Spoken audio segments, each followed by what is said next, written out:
بات کروں تو بتا دیجیے. وہ کیمرہ نیچے ہو گیا. اچھا چلیں نیچے ہو جائے. دوبارہ شروع کریں. جی بسم اللہ الرحمن الرحیم.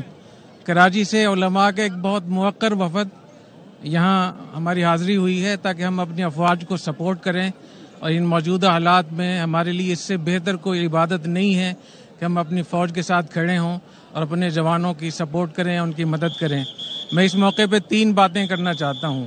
پہلی بات یہ کہ پہلگام کا جو واقعہ ہوا یہ ہمارے دین میں، ہمارے آئین میں اس کی کوئی گنجائش نہیں، شرعاً جائز نہیں تھا، یہ حرام تھا، ظلم تھا، اور کوئی بھی مسلمان اس کی حمایت نہیں کر سکتا. کسی بھی بے گناہ کو مارنا ہمارے دین میں بالکل اس کی اجازت نہیں ہے. دوسری بات یہ کہ ہندوستان پاکستان پہ اس کا الزام لگا کر بہانہ بنا رہا ہے، تو اس موقع پہ ہمیں یہ چاہیے پاکستان ہندوستان کو کہ ایک تیسرے فریق پر ہم اعتماد کریں، اور تیسرا جو فریق ہے اس میں 3 ملک ہونے چاہیے. ایک ہندوستان کا ایک دوست ملک ہو جو ان کے نزدیک قابل اعتماد ہو، ایک پاکستان کا دوست ملک ہو، اور تیسرا مشترکہ دوست ہو. تو یہ تینوں ملک اس بات کی تحقیق کریں، اس سے پہلے کسی پر الزام لگانا درست نہیں ہے. تیسری بات یہ کہ جس طریقے سے مودی حکومت کی طرف سے پاکستان پہ جارحیت کی بات ہو رہی ہے اور مختلف قسم کے الزامات لگائے جا رہے ہیں، اس موقع پہ ہم ان سے بھی کہنا چاہتے ہیں کہ آپ آرام سے رہیں اور پاکستان کو نہ چھیڑیں. اور مجھے ایسے معلوم ہوتا ہے جیسے حدیث شریف میں جو غزوہ ہند کی بشارت ہے اس کے اسباب خود مودی حکومت اس کے لیے انتظامات کر رہی ہے. نبی کریم صلی اللہ علیہ وسلم نے ارشاد فرمایا کہ 2 جماعتیں جنت میں جائیں گی، جہنم سے محفوظ ہوں گی. ایک وہ جماعت جو ہندوستان سے جہاد کرے گی، اور ایک وہ جماعت جو عیسیٰ علیہ السلام کے ساتھ ہوگی. اور حضرت ابو ہریرہ رضی اللہ تعالیٰ عنہ نے فرمایا کہ وعدنا رسول اللہ صلی اللہ علیہ وسلم غزوۃ الہند.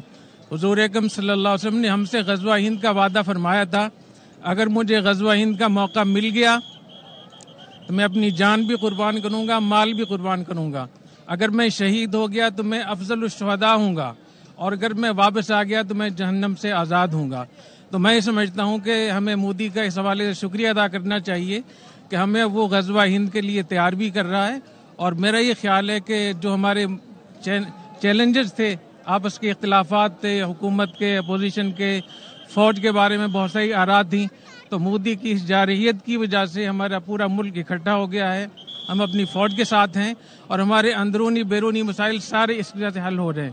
تو انشاءاللہ ہمیں بہت امید ہے کہ ہمارے پورا پاکستان اس کے لیے تیار ہے، اور ہم اپنے فوجی جوانوں کی حوصلہ افزائی کے لیے اتنا لمبا ہم نے سفر کیا ہے، ہم ان کے ساتھ ہیں، ان کے لیے ہم دعا کرتے ہیں.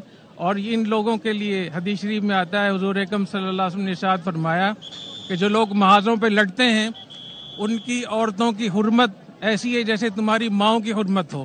تو ہماری افواج کے جو گھر والے ہیں، خواتین ہیں، ان کی عزت، ان کی ناموس، ان کی دیکھ بھال، یہ ایسی چیز ہم اپنی ماں کو دیکھتے ہیں. تو انشاءاللہ ہم ان کے ساتھ ہیں.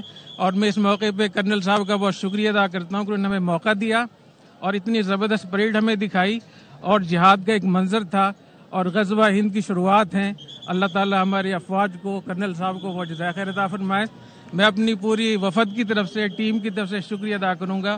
اللہ تعالیٰ بہت جزائے خیر عطا فرمائے. بہت شکریہ. نیچے